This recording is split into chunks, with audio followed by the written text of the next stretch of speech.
ولسمشر غني ولي د مصالحې عالی شورا د تشکیل فرمان صادر کړ. سلامونه درنو لیدونکو، دا خبر کولای شئ په دې ویډیو کې وګورئ.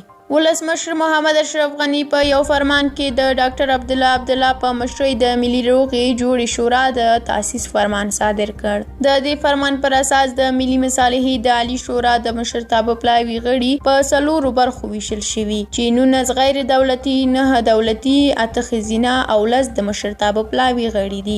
د غیر دولتي غړیو په لیست کې د پخواني ولسمشر حامد کرزي، عبدالرب رسول سیاف، ګلبدین حکمتیار، عبدالکریم خلیلی، محمد محقق، عبدالرشید دوستم، محمد یونس قانونی، صلاح الدین ربانی، محمد اسماعیل خان، عطا محمد نور، سید حامد گیلانی، ذبیح الله مجددی، سید منصور نادری، عنایت الله شهرانی، انجینر محمد خان، ډاکټر صادق مدبر، محمد اسماعیل غضنفر او مولوي خدایداد نومونه راغلي. همداراز د علماو د شورا د رئیس یادونه هم شوې، خو نوم یې نه دی لیکل شوی. د شورا د دولتي غړیو په سر کې د ولسمشر د 2 مرستیالانو ښاغلي صالح او دانش نومونه راغلي. ورپسې د بهرنیو چارو سرپرست وزیر محمد حنیف اتمر، د ملي شورا د 2 جرګو رئیسان فضل هادي مسلمیار او میر رحمان رحماني، د ولسمشر 2 سلاکاران حاجی الماس زاهد او مولوي جوره طاهري، او همداراز د سولې په چارو کې د دولت وزیر یادونه شوې ده.